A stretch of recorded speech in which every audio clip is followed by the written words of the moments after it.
और अपन इम्प्लीमेंट करें तो वह वक्त अपनो कर्म कर्म नहीं रह के नीति में कल्मिनेट हो जाए है। पर अपन समझें कि नीति जो है वो अपना साध्य साधन है। You are wrong, wrong, simply wrong, just wrong. क्योंकि ध्यान से समझो, एक गंभीर रहस्य यहां में है, और वो रहस्य ये है कि जैसे ये पंखा चल रहे हो, ये पंखा चल रहे हो, दूसरो पंखा चल रहे हो, दूसरो पंखा भी चल रहे हो। अब समझे ये पंखा चल रहे हो है, एयर कंडीशन के कारण तुमको ठंड लग रही है, तुमको ठंड लग रही है तो लगे, पंखा तो चल रहे सो तो चलेगा ही ना। तुमको ठंड लग रही है वाकई लिए पंखा बंद हो जाएगा क्या? चलना, स्विच ऑफ करोगे तो बंद होएगा। तो तुमको ठंड लग रही है, तुमको तो चलना कंफर्टेबल नहीं है, वासु पंखा को ये सेंस है कि मुझको बंद हो जाना चाहिए? पंखा को ये सेंस नहीं है। करके पंखा को हवा देनो नीति अनीति सु अलग विषय है। ये जो अपने को दूसरे को समझने की जो फैकल्टी है अपनी, वो क्या है? दूसरे के साथ सेल्फ को आइडेंटिफिकेशन की फैकल्टी। ये सारे जानवरन में सब ह्यूमन लेवल पे अवेलेबल है, ये मनुष्य की क्वालिटी नहीं है। सब ह्यूमन लेवल पे ये फैकल्टी अवेलेबल है। कभी भी वो क्या है? डिस्कवरी।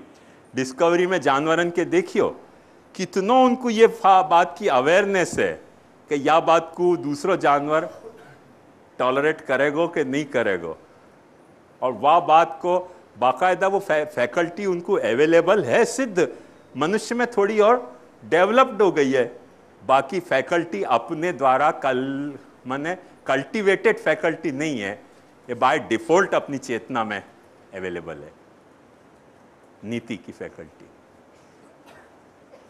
तो जब अपनी डिफॉल्ट से अपनी चेतना में अवेलेबल है, या को अपन क्या कहें, अपनी बोलचाल की भाषा में सिंपैथी कह सके हैं, बोलचाल की भाषा में या कुछ सहानुभूति कह सके, कि अपन अपनी अनुभूति में अपन को ही अनुभव नहीं करें, दूसरे को भी अनुभव करें। आत्मवत सर्वभूतेषु, ये जो फैकल्टी है कि जैसे मेरे को जो तकलीफ हो रही है वो दूसरे को भी तकलीफ हो रही है।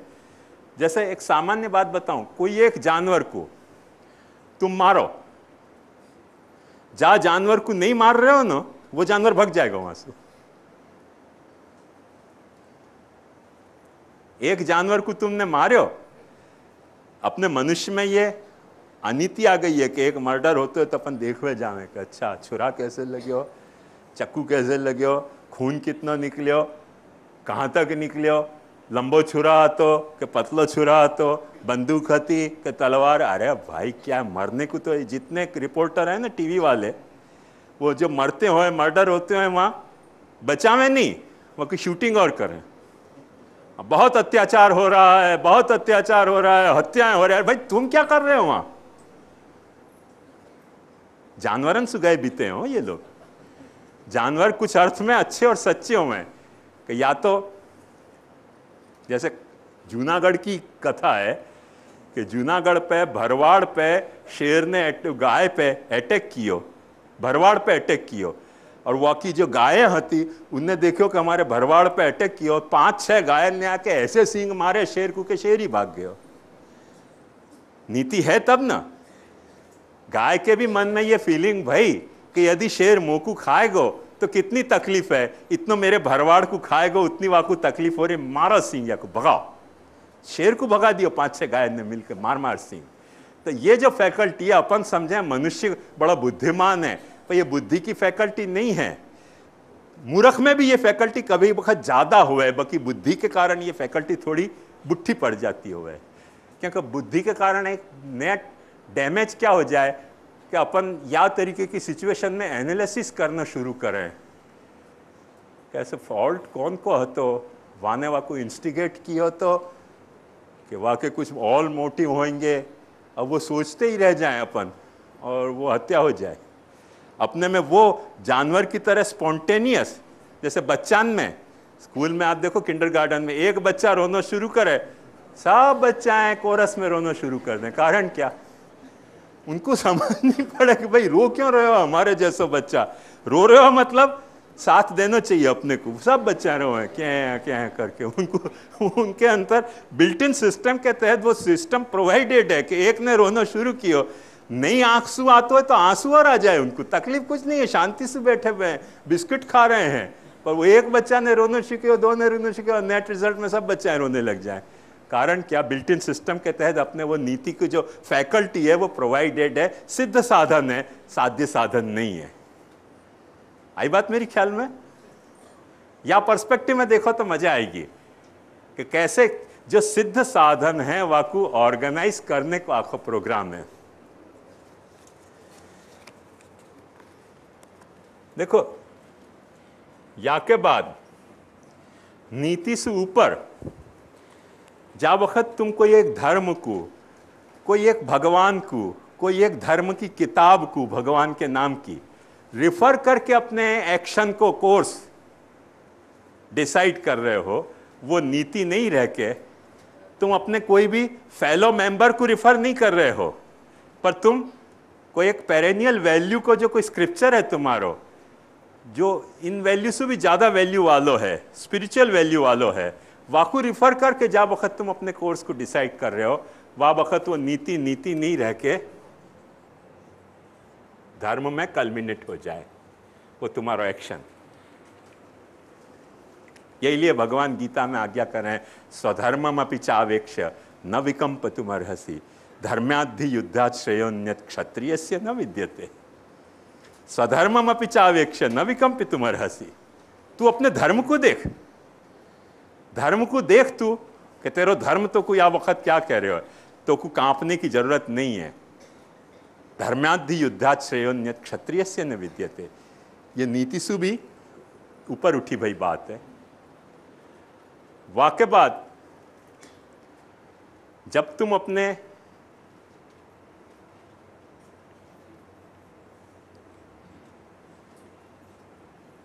यहां कृष्ण इश्यू नहीं है, माइंड इट, जाको तुम महात्म्य स्वीकार रहे हो, जाके प्रति तुमको सुदृढ़ सर्वतोधिक स्नेह है, वाकई रेफरेंस में यदि तुम कोई अपने एक्शन को, कोर्स को गाइड कर रहे हो, ऑर्गेनाइज कर रहे हो, वो तुम्हारा एक्शन और कोर्स धर्म नहीं रह के भक्ति बन गई। आई बात समझ में? ये देखो, यहां बिल्कुल टोटली तुम अपनी पर्सनालिटी में शटअप हो। ध्यान से आयो, जैसे पूर दियो होए खुद को अपनी कैद में, या में से तुम थोड़े से बाहर ताक झांक करने की तुमको छूट मिल रही है, क्रिया को आउटलेट देने की, या में थोड़ो सो और आगे एक्सटर्नल तुम है। नीति में तुम अपने सारे सराउंडिंग को रिफर करके कोर्स डिसाइड कर रहे हो।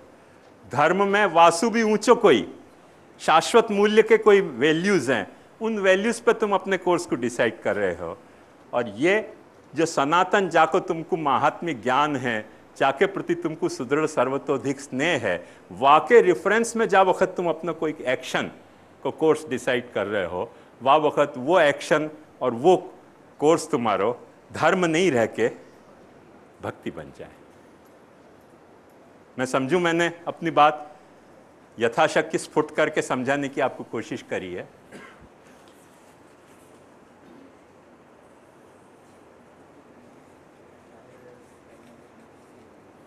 हाँ,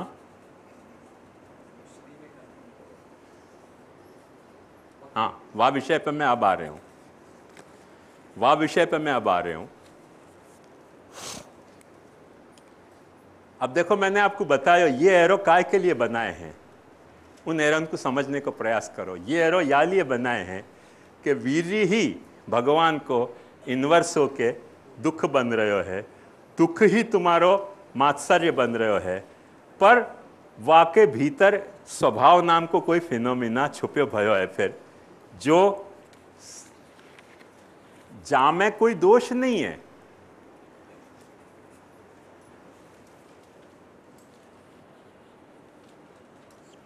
स्वभाव वीर्य को आंशिक स्वरूप है। जो तुम्हारा स्वभाव है वो तुम्हारी पोटेंशियलिटी है। वह लेवल पे वो वीर्य है या लेवल पे वो स्वभाव है। तुमको लगा वो कैसे? देखो, सूर्य में से पृथ्वी निकली, पृथ्वी निकली, वो सूर्य के इर्द गिर्द चक्कर मार रही है। सूर्य के इर्द गिर्द चक्कर मार रही है ना। सूर्य के इर्द गिर्द चक्कर मारना पृथ्वी को स्वभाव है कि नहीं? और सूर्य को वीर्य है कि नहीं? यदि सूर्य को वो ग्रेविटेशनल पुल वहां काम नहीं करते हुए तो पृथ्वी काय को चक्कर मारेगी? वहां का जो ग्रेविटेशनल पुल है सूर्य को, वो पृथ्वी में स्वभाव के तरह एक्सप्रेस हो रहे है। बात आई समझ में? वहां में वो वीर्य के रूप में बोल रहे हो है, या में वो स्वभाव के रूप में बोल रहे हो। जेनेटिकली ये विशेषज्ञ बैठे हुए हो, कोई भी स्पीशीज की जो कुछ एक्वायर्ड ट्रेट्स हैं, फॉर नंबर्स ऑफ जनरेशन उनने एक्वायर करके वाको अपने वहां में इंप्लीमेंट करी हैं। जेनेटिक नेक्स्ट जनरेशन में जेनेटिकली वो स्वभाव बन जाएंगे कि नहीं?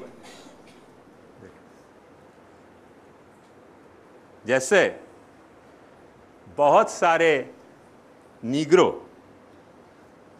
जो काले हते यूरोप में जाके बस गए, 2-3 पीढ़ी के बाद उनके रंग थोड़े गोरे होने शुरू हो गए। अरे भाई, काले गोरे कैसे हो रहे हैं? जो जाने वाले, माइग्रेट करने वाले जो नीग्रो होते हैं ना, उनमें वो पोटेंशियलिटी थी कि यूरोप माइग्रेट कर सकें। पर जो अब उनके तीसरी चौथी पीढ़ी पे बच्चा पैदा हो रहे हैं, वो कम काले रंग के पैदा हो रहे हैं। वो उनको वीर्य नहीं है, उनको स्वभाव है। भाई, वहाँ एरिया में रह रहे हैं, जहाँ जियोलॉजिकल बैकग्राउंड में रह रहे हैं, वो तो स्वभाव प्रकट होएगो। आपको शायद पता हो कि नहीं पता हो, जब भारत स्वतंत्र संग्राम भयो न, वह वक्त अंग्रेज लोगों ने खदेड़ो तो मराठीन को, ये पेशवा नहीं कौन, वो क्या नाम होते उनको, तो वो भाग के हिमालय के तरफ बस गए। तात्या टोपे तो खैर मार दियो गए, तो दूसरों का तो वाको वो पंथ तो कोई नहीं, कोई पंथ करके हतो एक। वाकी सारी कम्युनिटी महाराष्ट्र से हिमालय में माइग्रेट हो गई, अभी भी वहां रह रही है।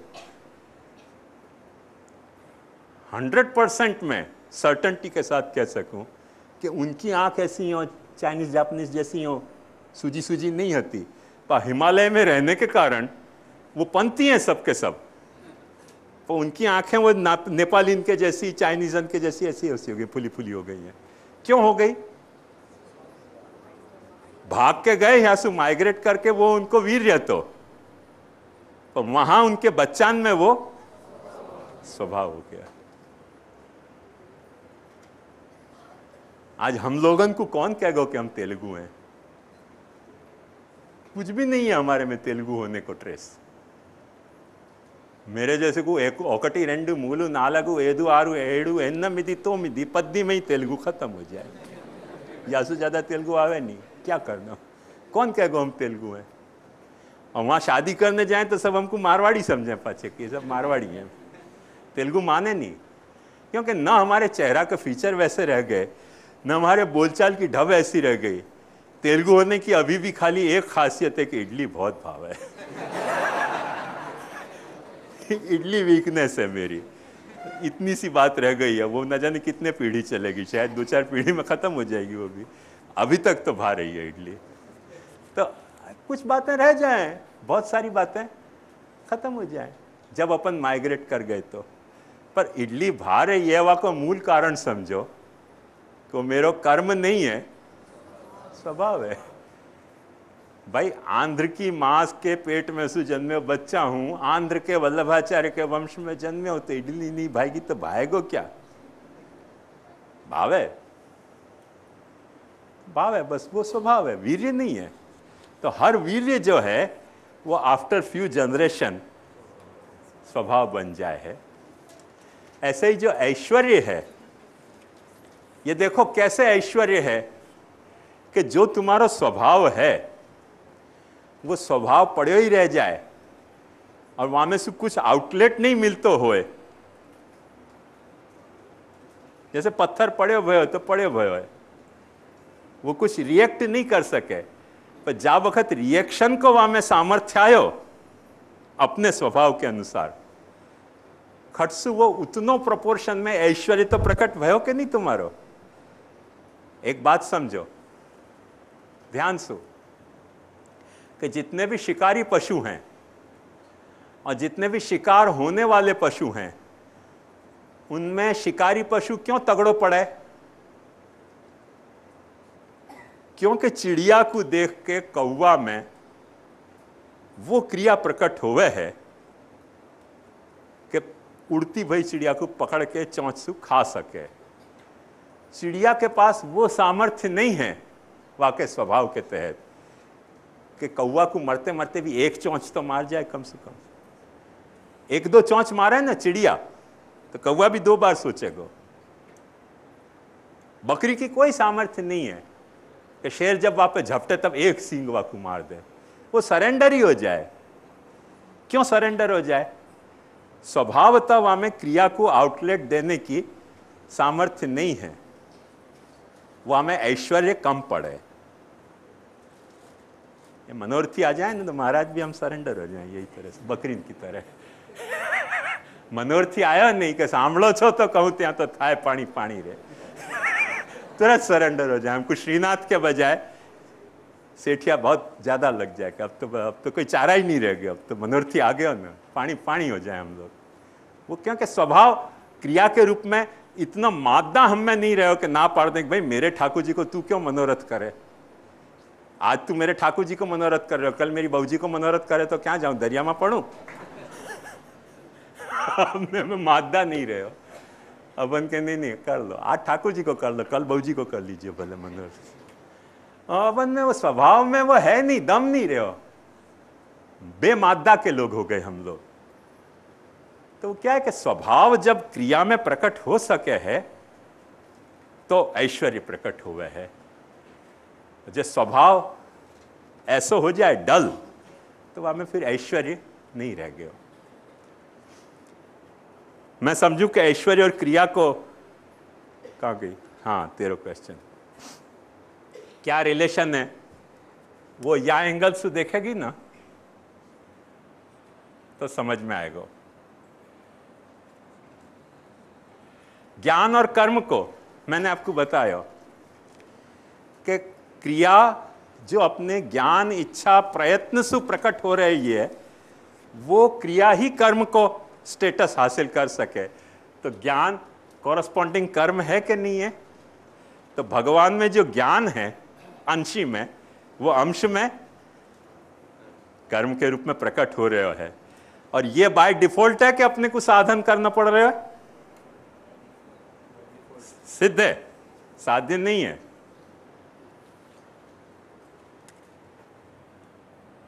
अपन नीति पे आवे, जब तुम में वैराग्य नहीं है, कोई भी नीति प्रकट करने के लिए तुमको सर्टन अमाउंट ऑफ वैराग्य तो कल्टीवेट करना ही पड़ेगा। खोटी बात है? यदि तुम्हारे में वैराग्य नहीं है, बिल्कुल नदारद है, तुम नीति नहीं जी सकोगे। वैराग्य का मतलब यह नहीं कि हिमालय जाके साधु बन जानो, वैराग्य का मतलब यह नहीं कि लंगोटी पैर के जंगल में तपस्या करनी। वैराग्य का मतलब यह कि थोड़ा सा डिटैचमेंट, अभी मुझको यह इच्छा हो रही है, ये इच्छा में मेरे पूरा इन्वॉल्वमेंट है, पर मैं थोड़ा सा अपने आप से डिटैच होकर देखूं कि भाई ये जो मैं काम करना चाह रहा हूं वो दूसरों मेरे साथ करे तो मुझको पसंद आएगा कि नहीं आएगा। नहीं पसंद आएगा, उतना डिटैचमेंट मुझको अपने या काम से करने आ गया तो तुरंत नीति प्रकट हो जाए। सो जो प्रभु में वैराग्य है वही अपने भीतर नीति की तरह प्रकट हो रहे है। और एक बात समझो कि चाहे कोई आदमी कितनो भी गुंडा, कितनो भी बदमाश, कितनो भी लुच्चो, कितनो भी लफंगो होए, टोटली नीति से बिरेफ्ट कोई नहीं हो सके दुनिया में, दाऊद भी नहीं हो सके।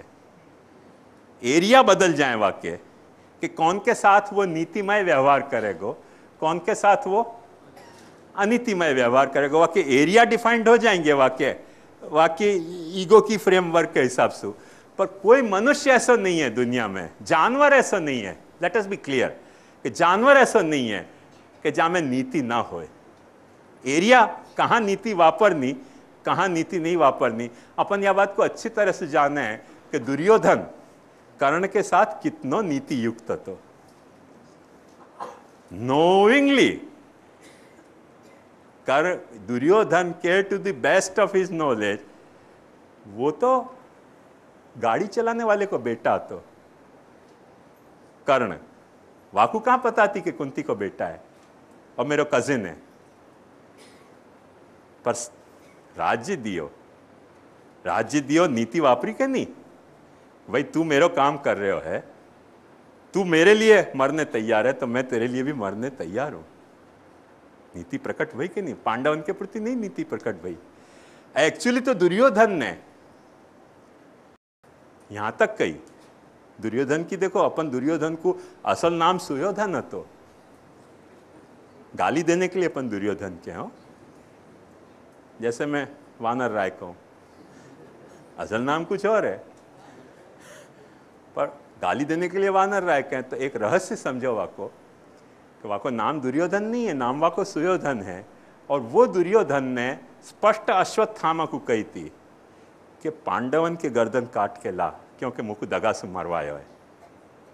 और जब अश्वत्थामा पांडव के बजाय पांडवन के बच्चान को काट के लिया हो, दुर्योधन को बहुत तकलीफ भई कि मैंने इनकी गला काटने की नहीं कही थी, इन निर्दोषन को क्यों मार्यो।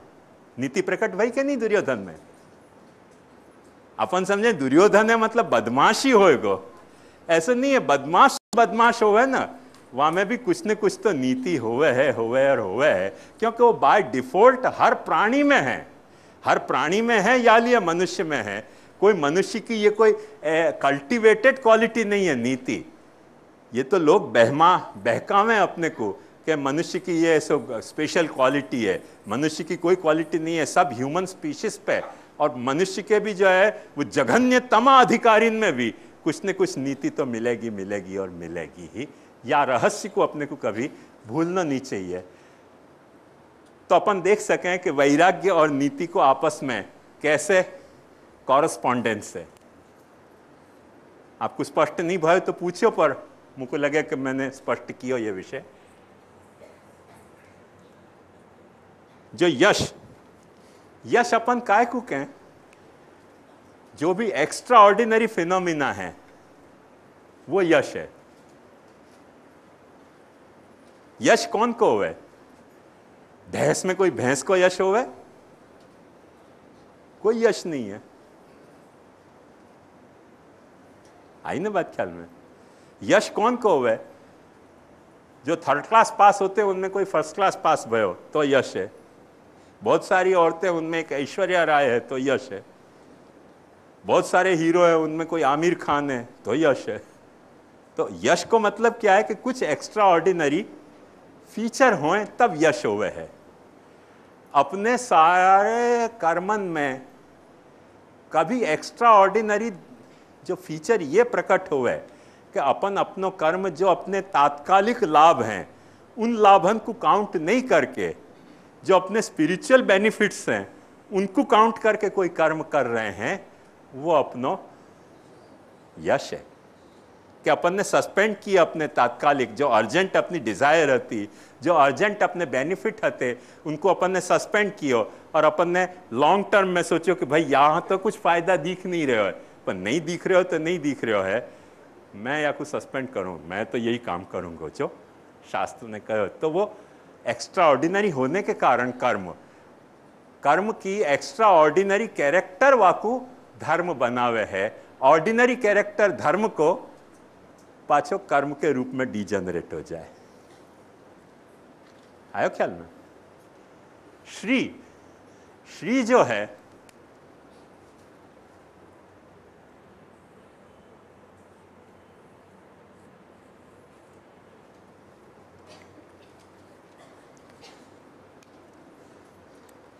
श्री क्या है? अपोजिट में अपन देखें ना तो अपने को समझ में आवे कि श्री अपने भीतर रही भाई कोई कैसी खूबसूरती है अपने एग्जिस्टेंस की, अपने होने की। कोई एक ऐसी खूबसूरती है कि जहां में अपने को कोई विपत्ति नहीं दिख रही है, संपत्ति दिख रही है। यही लिए श्री और संपत्ति सिनोनिम मानी जाए। आयो ख्याल में? तो जब अपने होने में अपने को कोई विपत्ति नहीं, विपन्नता नहीं दिख रही हो, अपने को सूरदास जी की तरह ऐसे नहीं स्फुरित होता है कि मौसम कौन कुटिल खल कामी हो तो सब पतितन को टीको, तो अपने को अपने होने में विपत्ति दिख रही है। आयो ख्याल में? पर एक महाप्रभु जैसा आके यो कह दे कि सूर है कि काहे घेगे आते कछु भगवत लीला गा, तो वो जो विपत्ति है वो संपत्ति बन जाए। सुनी सूर सबन की यह गति जे हरिचरण बजे, सुनी सूर सबन की यह गति जे हरिचरण बजे।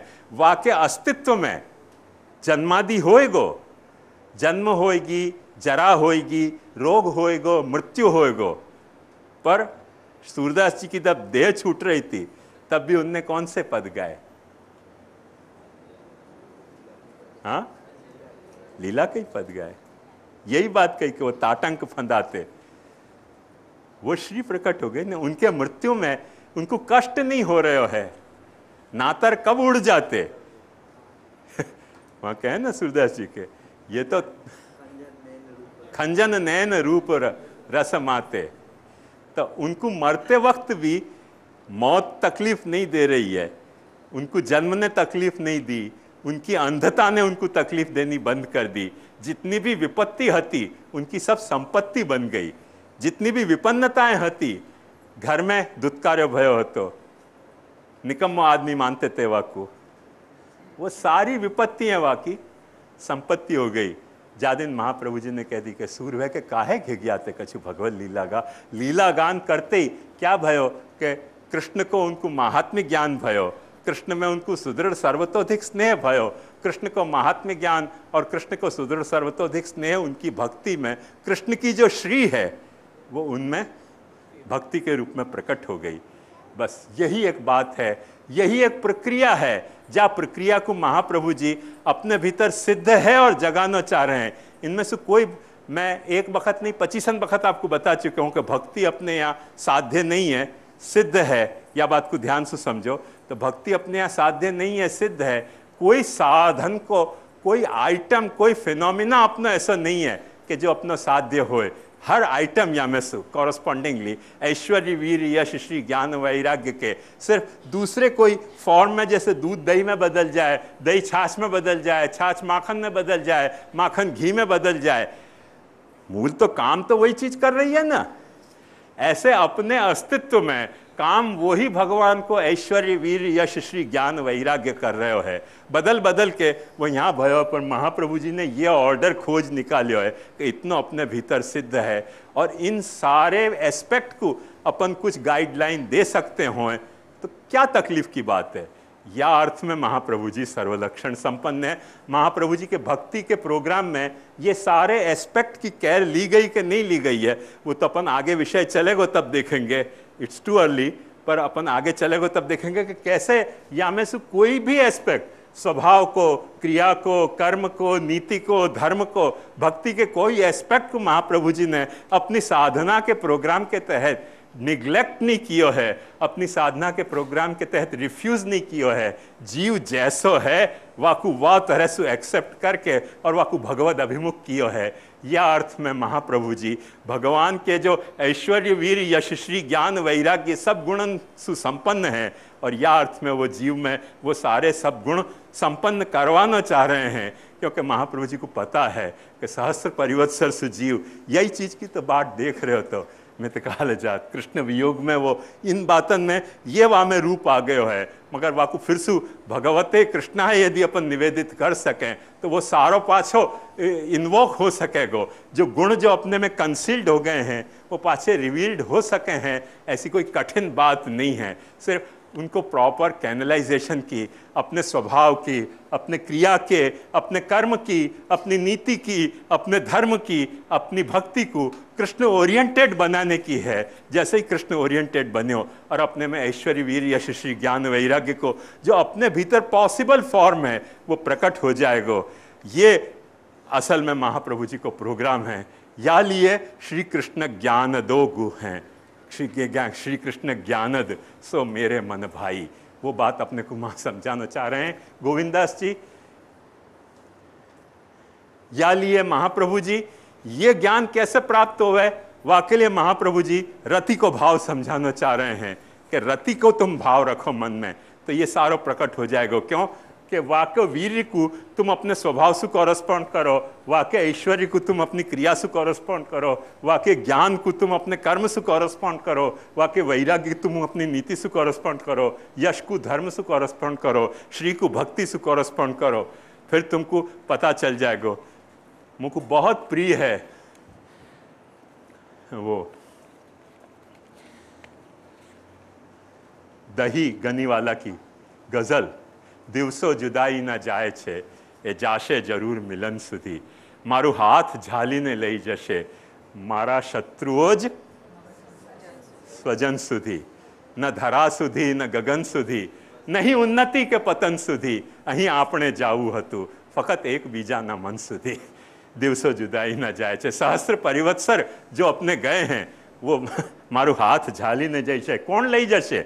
आज दुख, आज मात्सर्य, आज दैन्य, आ अहम मोह, आ क्रोध, ममता तिरे काम, हीनता, लोभ, जन्मादि विपत्ति मारू हाथ झालीने लई जशे मारा शत्रुओ ज स्वजन सुधी, न धरा सुधी न गगन सुधी, न उन्नति के पतन सुधी, अहीं आपणे जावू हतु फकत एक मेक न मन सुधी। बस ये बात जो है महाप्रभु जी समझाना चाह रहे हैं, वाह रमण की बात महाप्रभु जी समझाना चाह रहे हैं, अपन वाह पॉइंट को मिस कर रहे हैं।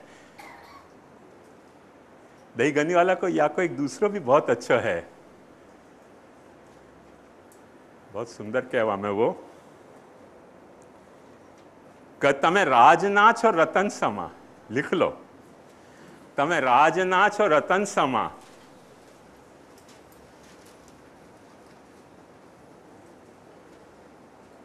तमे राजनाथ और रतन समा न मळो तमे आंसुओ धूल में, तमे राजनाथ और रतन समा न मळो तमे आंसुओ धूल में, जो शरत कबूल हो आटली। तमे राजनाथ और रतन समा, आंसू को वो कह रहे हो कि तो ये तो राजा के रत्न है, राजाएं धारण कर सके ऐसे ये रत्न है। तमे राजनाथ और रतन समा न मळो ए आंसुओ धूल में, जो शरत कबूल हो आटली, तो वह हृदय थी नयन सुधी, दिवसो जुदाई न जाए छे ए जाशे जरूर मिलन सुधी, मारू हाथ झालीने लई जशे मारा शत्रुओ ज स्वजन सुधी। ये सहस्त्र परिवत्सर की बात है कि अपने में कॉन्फिडेंस महाप्रभु जी जगाना चाह रहे हैं कि शत्रु से घिरे भय हो, ये शत्रु ही तुमको वहां पहुंचाने वाले हैं। तुम्हारे में ये गट्स होनी चाहिए अपने शत्रु को पहचानने की, ये शत्रु तुमको पहचान देंगे। और वार्ता में अपन आवे हैं कि उनने रिपोर्ट करी महाप्रभु जी के सामने कि ये वेश्यासक्त है, महाप्रभु ने कहा भयो वेश्यासक्त है, तो प्रभु को कितनी देर लगे बाकी वेश्याशक्ति को अपनी भक्ति में बदलवे में। मारू हाथ झालीने लई जशे मारा शत्रुओ स्वजन सुधी, न धरा सुधी न गगन सुधी, नहीं उन्नति के पतन सुधी। ये आखो महाप्रभु जी को प्रोग्राम है। थोड़ा अपन इंटरवल कर लें। अरे तो पूरा ही होने आयो ओह सॉरी।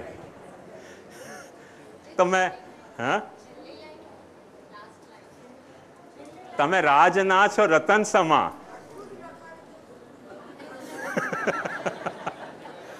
तमे राजनाथ और रतन समा न मळो आंसुओ धूल में,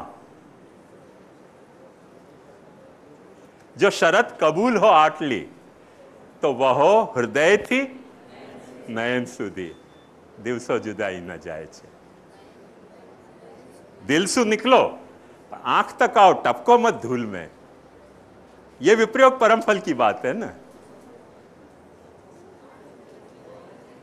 तो यह विप्रयोग परम फल की बात है। या बात को महाप्रभु जी ने समझाई है। अपने यहाँ समर्पण की दीक्षा में या विप्रयोग की दीक्षा है। जिनको नहीं ये स्वभाव से पसंद आती हो, महाप्रभु जी कहें भाई तो सो नहीं भेगो विप्रयोग, गुड बाय। व्यर्थ में काय को आनो, खुद को बिगाड़ा करनो, मार्ग को बिगाड़ा करनो। अपने में यदि नहीं है रमण की कैपेसिटी, जस्ट गुड बाय। अच्छी सी गुड बाय कहकर प्रेम से विदाई क्यों नहीं लेनी? या रहस्य को समझना चाहिए। कुछ पूछना हो तो पूछ लो, अब इंटरवल को तो समय नहीं रहे हो, कोई डिफिकल्टी हो तो आप पूछ लो, मैं खुलासा करूंगा।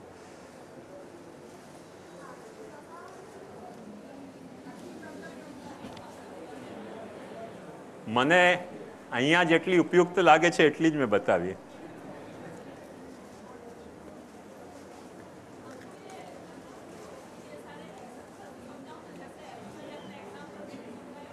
हाँ, क्या सब मैंने समझाए ना बेटा?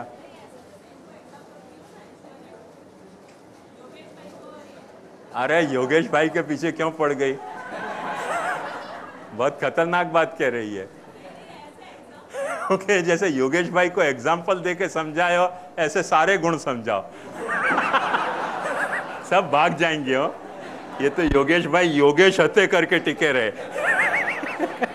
अपन आश्रय को पद गावे, दृढ़ेन चरणन केरो भरोसो, दृढ़ेन चरणन केरो, श्री वल्लभ नख चंद्र छटा बिन, सब जग माझ अंधेरो भरोसो, दृढ़ेन चरणन केरो, साधन और नहीं या कली में, जासो होए निवेरो, सूर कहा कहे द्विविध आंधरो, बिना मोल को चेरो भरोसो, दृढ़ इन